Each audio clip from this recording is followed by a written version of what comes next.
Volume. So finally आगे के numerical की बात करते हैं। Numerical number 8, calculate the temperature of 4 मोल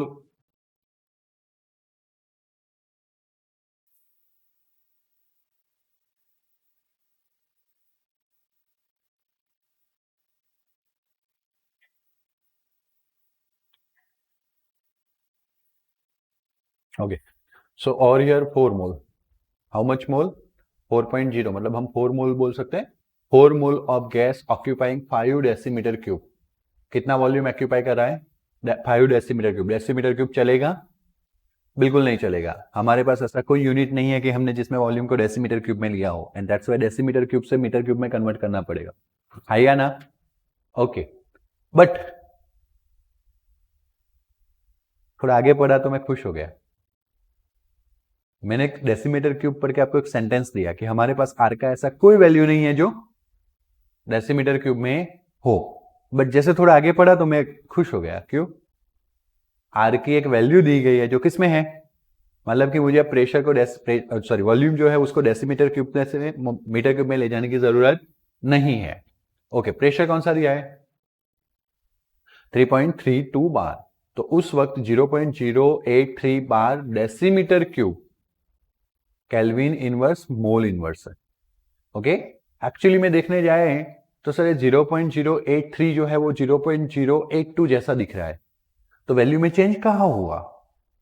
तो वो इसलिए चेंज नहीं हुआ क्योंकि जो डेसीमीटर क्यूब होता है वही लीटर होता है। समझ में आया? डेसीमीटर क्यूब जो होता है वही क्या होता है? लीटर। कैसे? 1 मीटर क्यूब इक्वल्स टू क्या था कि नहीं था? वो 1000 को उधर भेज दे तो क्या होगा? 1/10 into 1/10 into 1/10 equals to 1 litre बचेगा। सर 1000 को ऐसे फैशन में क्यों लिखा? 1/10 1/10 1/10। मैं बताता हूँ, ये मीटर क्यूब है, उसको हर एक के साथ मीटर लिख दे, है या ना? तो ये जो मीटर क्यूब था उसको metre metre metre metre into metre into metre metre cube हुआ, और ये जो 1000 नीचे जाना था उसको 10 इंटू 10 इंटू 10 लिख दिया। मतलब कि अब क्या दिख रहा है? 1/10 metre equal into 1/10 metre into 1/10 metre equal to 1 litre. ये 1/10 मीटर को बोलते हैं 1 डेसीमीटर। क्या बोलते हैं? 1 डेसीमीटर।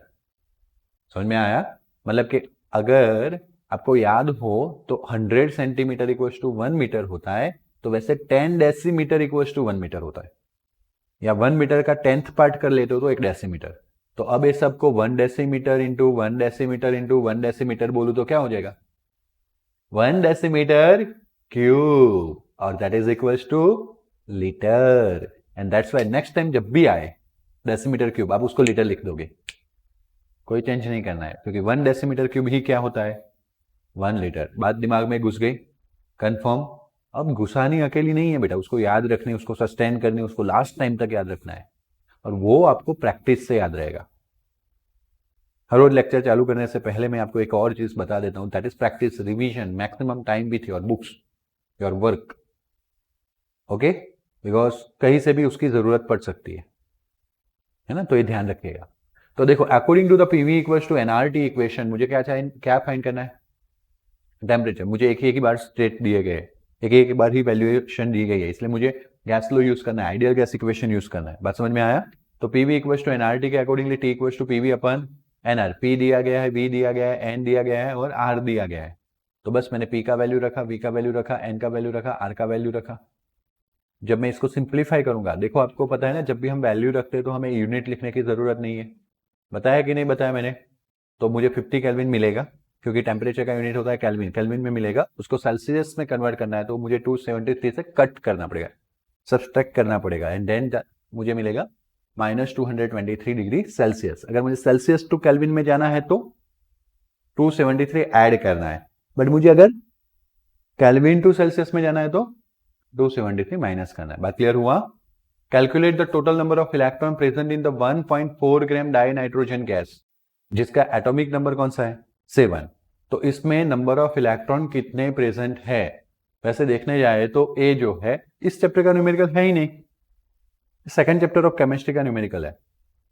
देखो कैसे आपको दिया गया, 1.4 ग्राम डाई नाइट्रोजन, तो आप पहले क्या करोगे कि नाइट्रोजन का एटॉमिक नंबर कितना होता है 17, तो एटॉमिक मास कितना होगा 14, ऑलमोस्ट डबल होता है ना atomic mass 14। But nitrogen gas है तो nitrogen gas present as a N2 और इसलिए मोलिकुलर मास ऑफ N2 कितना होगा 2 इंटू 14, तो कितना होगा 20, मतलब कि उसका मोलिकुलर मास है 20। तो इसका मतलब ऐसा हुआ कि अगर मुझे मोल फाइंड करना है, तो कल भी बताया था आपको, मैं मास लेता हूँ वेट नहीं कंसिडर करता हूँ, क्योंकि वेट और मास का मीनिंग अलग होता है। इसलिए हमारा फॉर्मूला है मास अपन कैपिटल एम। अगर आपको डायरेक्ट फॉर्मूला लिखना है आई हैव नो प्रॉब्लम, इतना लंबा नहीं लिखेंगे, M upon capital M. M कितना दिया गया है और वो 28 होता है, यूनिट ही वैल्यू ही लिखनी है, यूनिट लिखने की जरूरत नहीं है। तो 1.4 डिवाइड बाय 28 करोगे you will get 0.05 mole of N2 gas. आपको बोला है total number of electron present. अब इतना मोल मिला, एक मोल होता हो तो 6.022 क्रॉस 10⁻23 मॉलिक्यूल्स होते हैं। तो इसमें कितने हो गए वो मॉलिक्यूल्स मिलेंगे। बट उससे पहले एक मॉलिक्यूल में दो नाइट्रोजन, कितने नाइट्रोजन दो नाइट्रोजन, एक नाइट्रोजन में 7 इलेक्ट्रॉन तो दूसरे नाइट्रोजन में 7, मतलब 7 एंड 7 14, मतलब एक मॉलिक्यूल के अंदर कितने इलेक्ट्रॉन है 14। अब देखो मैंने आपको फर्स्ट सेकंड चैप्टर में सिखाया था दूसरा एक फॉर्मूला, ये तो है ही है मास अपन मॉलिकुलर मास है ही है। दूसरा आपको n equals to n upon Na भी सिखाया, number of molecule divide by Avogadro number. तो नंबर ऑफ मॉलिक्यूल मिल जाएगा n इंटू Na से, मिलेगा कि नहीं। तो यहाँ पे तो n मिल ही गया है, इंटू एवोगैड्रो नंबर कर दीजिए, आपको नंबर ऑफ मॉलिक्यूल्स मिल जाएगा। और नंबर ऑफ मॉलिक्यूल्स इंटू 14 कीजिए, क्योंकि एक मॉलिक्यूल में कितने इलेक्ट्रॉन है 14, तो आपको टोटल इलेक्ट्रॉन्स मिल जाएंगे। तो देखिए इन लोगों ने लंबा लंबा किया, हम क्या लिखेंगे, हम फॉर्मूला लिखेंगे mole n equals to n upon Na and therefore n equals to small n into Na। What is this n, तो number of electron in, okay इन लोगों ने वो भी शॉर्टकट किया, रुको एक मिनट।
ओके, तो हम क्या पढ़ रहे थे बेटा?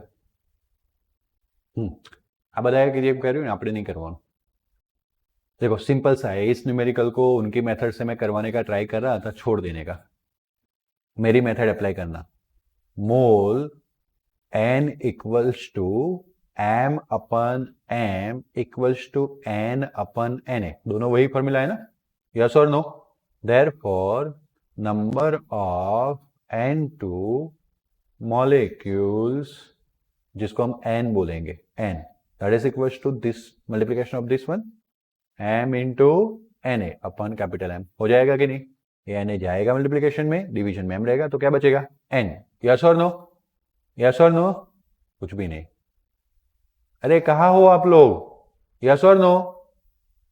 Number of electron equals to number of n2 molecules, okay, into number of electron in one molecule. yes or no? Shortcut में खत्म कर रहा हूं मैं.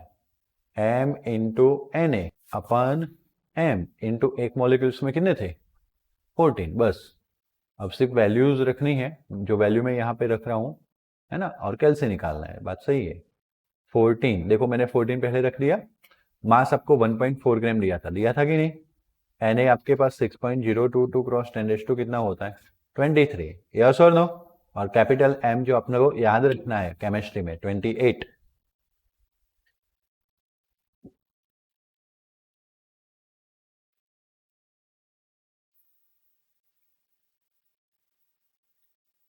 कितना है?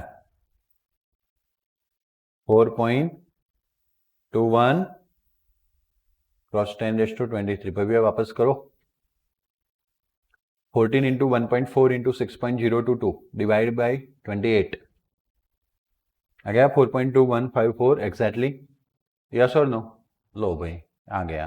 अब कौन करेगा? एक करना है यहां से लेके यहां तक, से लेके यहां तक, ये करना है बस. तो फिर ओके, गुड, अच्छे बच्चे हैं. How much time would it take to distribute 1 Avogadro number of wheat grain if 10⁻10 grains are distributed in each second. वाह भाई, ये भी इस चैप्टर का नंबर नहीं है, सॉरी मतलब न्यूमेरिकल नहीं है. ये भी सेकंड चैप्टर का है, जहां पे आपने एवोगैड्रो के बारे में पढ़ा था. इसके बारे में पढ़ा था, एवोगैड्रो, है ना? ओके, चलो हम क्या लिखेंगे?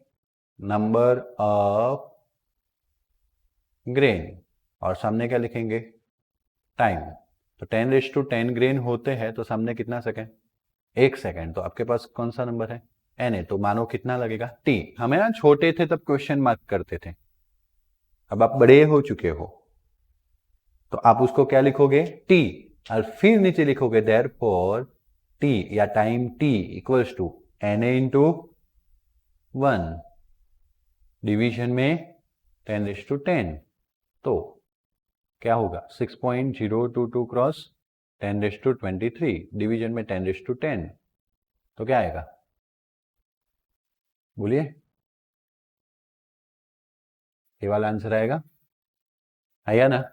ऐसे पावर ही कम होगा ना. अब ये सेकंड में है, सेकंड से किस में कन्वर्ट करना है? ईयर में. किस में कन्वर्ट करना है? ईयर. तो what we are going to do? Second to year, smaller to bigger, do you have to divide it, and that's why 0.6 नहीं सॉरी, यहाँ से 60 24 364. ये क्या है? 60 second in 1 minute, 60 minute in 1 hour, 24 hours in 1 day, and 365 day in year. तो year पे पहुंच गए when you divide this one. But अब डिवाइड करने जाओगे ना, तो शायद आपका 0 पॉइंट कैलसी का लिमिट आ जाता है, आ ही जाएगा. इसलिए आप क्या करोगे? इस 60 को 0.6 बोल दिया, इस 60 को 0.6 बोल दिया, इसको 2.4 बोल दिया, इसको 3.65 बोला. मतलब इसमें से 2 पॉइंट आगे गए, इसमें से 2 पॉइंट आगे गए, इसमें 1 पॉइंट आगे गए, इसमें 2 पॉइंट आगे गए. तो 2 2 4 2 6 और 1 7, 10⁻7 आ गया. चलो अब इसको डिवाइड करो, 6.022 को डिवाइड करो 0.6 0.6 2.4 एंड 3.65 आ गया. तो 10⁻7 ऊपर जाएगा, 13 में से 7 पावर कट हो जाएगा, तो कितना आ गया? 6. और मल्टीप्लाई करके लिखो तो इतना ज्यादा यार, बल्कि हम ये वाला तो नहीं लिखते, हम यहाँ तक पे खत्म कर देते हैं. बाकी ये पूरा लिख के समझने का मतलब ऐसा है कि 9,09,570 ईयर्स चले जाएंगे अगर आपको एवोग्रेडो नंबर को कैलकुलेट करना है। करेगा कोई? और वो भी आपकी स्पीड कितनी होनी चाहिए कि आप 10⁻10 को तो एक ही सेकंड में कंप्लीट कर रहे हो। 10⁻10 मिलियन बिलियन को आप एक सेकंड में कैलकुलेट कर रहे हो, तब जाके उतनी स्पीड से रात दिन सोए बिना अगर आप एवोग्रेडो को कैलकुलेट करने बैठो तो आप 19,09,570 ईयर्स 19 लाख ईयर्स, बाप रे, चलो अमर हो जाओगे आप। तो फनी न्यूमेरिकल है ना। बात करते हैं calculate the volume occupied by the 8.8 gram of CO2, 8.8 gram CO2 at a 31.1 degree Celsius and 1 bar pressure, R is given litre kelvin पर मोल में दिया गया है कि नहीं। तो आपको कैलकुलेट करना है कि वॉल्यूम कितना ऑक्यूपाई किया गया है। लेकिन समझ लो वॉल्यूम फाइंड करने को बोला है और एक एक ही कंडीशन दी है, एक ही बार प्रेशर दिया है, एक ही बार टेम्परेचर दिया है। तो you are going to use, मैंने बोला है एक ही बार दिया है तो ideal gas equation, what is that, PV equals to nRT। चलो वॉल्यूम आपको फाइंड करना है बेटा, प्रेशर दिया गया है, R आपको दिया गया है, ना भी दे बराबर, you have to deal it with. Temperature दिया गया है सेल्सियस में, किस में कन्वर्ट करना पड़ेगा, यस और नो। बट सर n दिया नहीं है, तो सबसे पहले वॉल्यूम फाइंड करना है, P नीचे आ गया। n ना दिया हो तो हमारा n का फॉर्मूला क्या है, m upon m, molecular mass अपन कैपिटल M, सॉरी मास अपन कैपिटल M, मतलब कि मास अपन मॉलिक्यूलर मास, यस और नो। तो mRT अपन n की जगह पे m अपन m आ गया, RT बाई P तो वैसे का वैसा है ही है, तो ए जी थोड़ी ना लिखते हैं हम तो क्या लिखते हैं m, मास को क्या लिखते हैं m, जो कितना है, और मास मुझे m में ही चाहिए, मतलब ग्राम में ही चाहिए। क्यों ग्राम में चाहिए, क्योंकि मेरा मॉलिक्यूलर मास ग्राम पर मोल होता है। समझना है, मैं सारी बातें बहुत मजे की बोल रहा हूँ, वो चीज़ आपके दिमाग में फिट हो जानी चाहिए, वो लॉजिक्स आपके दिमाग में रहने चाहिए, तभी आपको न्यूमेरिकल अच्छे से आएगा। ओके, फिर आर जो है वो तो उन्होंने जो दिया है वो ही ले लेते हैं।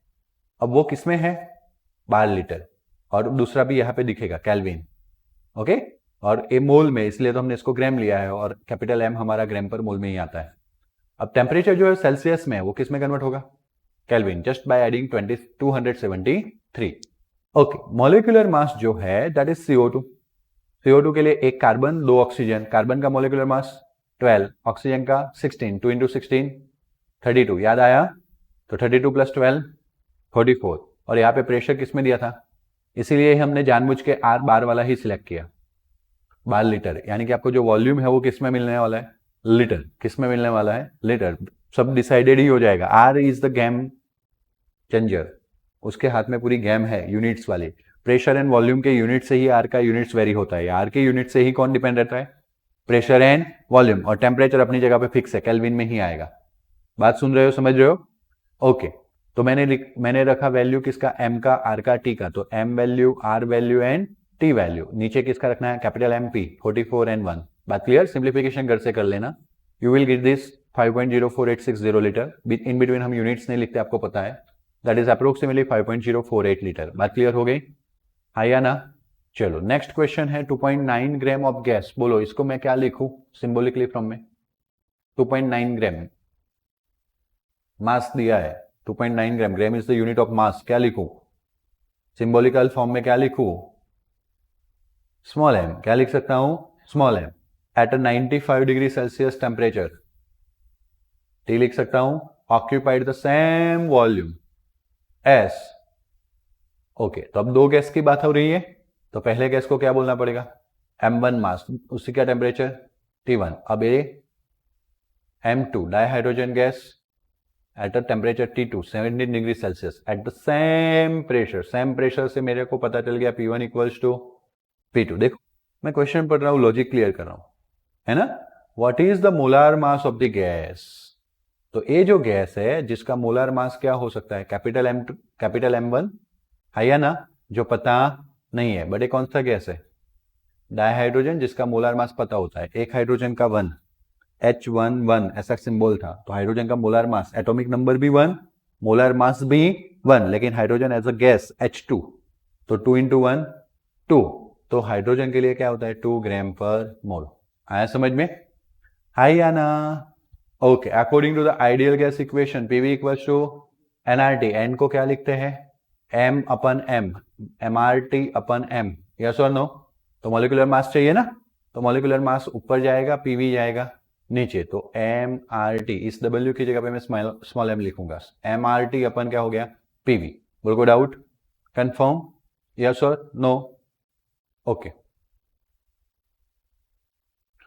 अब इसमें क्या क्या कांस्टेंट है वो देखो। एक्चुअली में इसमें घुमाने से पहले ही इसमें जाने की जरूरत ही नहीं थी। इसमें घुमाने से पहले आप देख सकते थे कि पी वी वो दोनों कांस्टेंट है, ऑक्यूपाई द सेम वॉल्यूम। मैं यहाँ पे वर्ड भूलना, देखो सेम वॉल्यूम रीड करना भूल गया, या रीड किया तो मैंने ध्यान नहीं दिया, उससे V1 इक्वल्स टू क्या आएगा, दूसरा प्रेशर P1 इक्वल्स टू क्या है P2।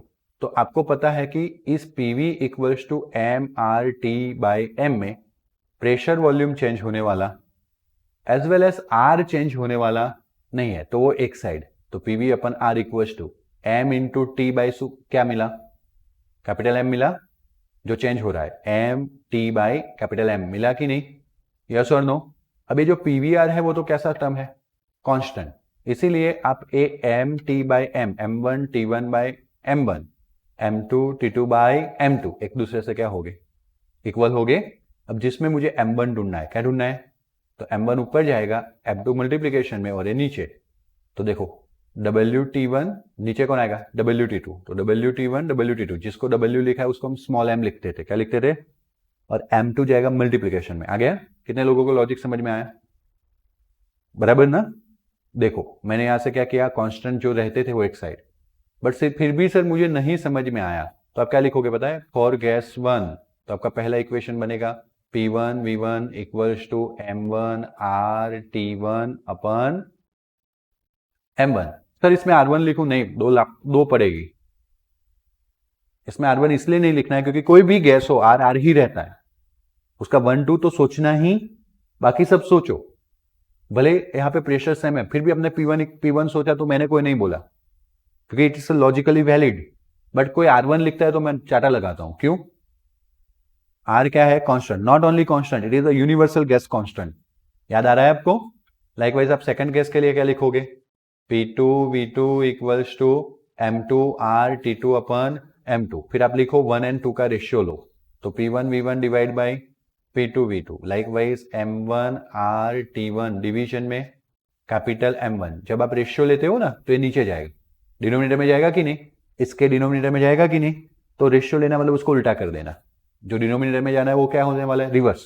डिनोमिनेटर का डिनोमिनेटर कहाँ आता है, ऊपर न्यूमिनेटर में, तो M2 डिवीजन में क्या आ गया बेटा, M2 RT2, are are cut, P1 V1 और P2 V2 सेम था, कट, तो आंसर क्या बचा 1। मुझे क्या चाहिए M2, तो ए M2 V2 इधर आएगा, तो M2 V2 डिवीजन में ए M1 T1, my mistake, V2 नहीं है, T2 है ना, तो यहाँ पे V2 नहीं, क्या आएगा T2, और ये M1 T1 कहाँ जाएगा, नीचे जाएगा, और ये M1 नीचे है तो कहाँ जाएगा, मल्टीप्लीकेशन में, तब जाके क्या बचेगा M2। तो आप ये मेथड भी फॉलो कर सकते हो, अगर आपको एक कांस्टेंट वाला मेथड फॉलो नहीं करना है तो आप सीधा ही लिखोगे according to ideal gas equation PV equals to nRT, PV equals to m upon mRT, for gas 1 करके आ जाएगा, फॉर गैस 2 करके आ जाएगा, बाय इक्वेशन 1 and 2 हमने रेशियो लिया, तो हमें एक इक्वेशन निकल के आ गया M2 equals to M2 T2 upon M1 T1 into M1। Capital M and small m में ध्यान रखना है, कैपिटल M किसके लिए है, मॉलिक्यूलर मास, स्मॉल m किसके लिए है, मास के लिए, सिर्फ मास के लिए। बात क्लियर? और फिर बाकी तो आपको पता था किस मैंने यहाँ पे लिखा दिया है, M1 कितना है 2.9, T1 कितना है 95, जिसको आपको किस में कन्वर्ट करने का रहेगा, केल्विन में। बात क्लियर?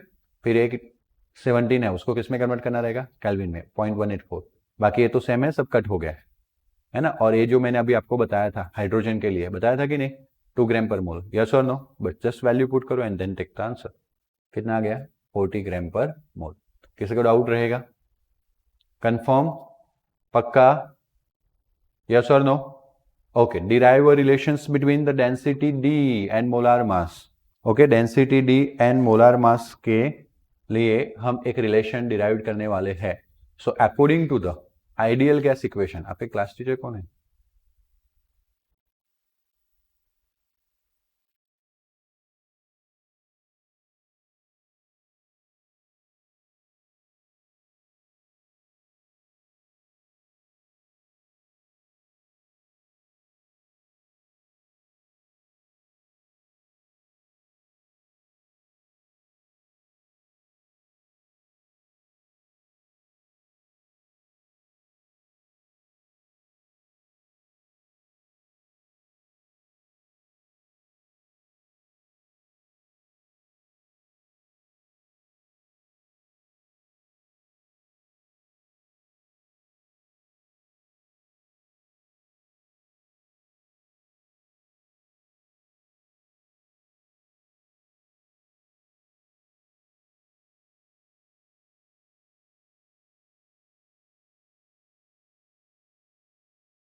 हमने ए वाला जो न्यूमेरिकल किया वो बात क्लियर हुई। हम यहाँ पे आए थे, derive the relations between the density and molar mass, already हमने किया हुआ है डेंसिटी एंड मोलार मास वाला, बट फिर भी वापस कर लेते हैं। PV equals to which formula बोलते जाएगा, NRT, that's why P upon RT equals to क्या हो जाएगा, एन अपन वी, एन को क्या बोलेंगे, एम अपन एम, आ गए मेरी लैंग्वेज में, मास अपन मॉलिक्यूलर मास। हम वेट नहीं लिखेंगे, सही मिलेगा लेकिन मैं थोड़ा पकड़ूंगा, क्यों, क्योंकि फिजिक्स जानते हैं वेट अलग है मास अलग है।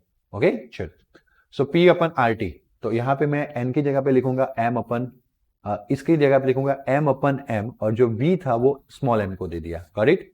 तो उसको हम क्या बोलेंगे, डेंसिटी बोलेंगे। तो पी अपन R T equals to density अपन क्या हो गया, मॉलिक्यूलर मास। ओके, तो मुझे अगर डेंसिटी चाहिए तो P M upon R T, अगर मुझे एम चाहिए, क्या चाहिए, एम, अगर यहाँ से एम चाहिए तो आर टी मल्टीप्लीकेशन में पी नहीं चाहिए, डी आर टी अपन पी, बराबर। This is the equations which relate the density to molecular mass या molecular mass to density, and it indicates that both are proportional to each other.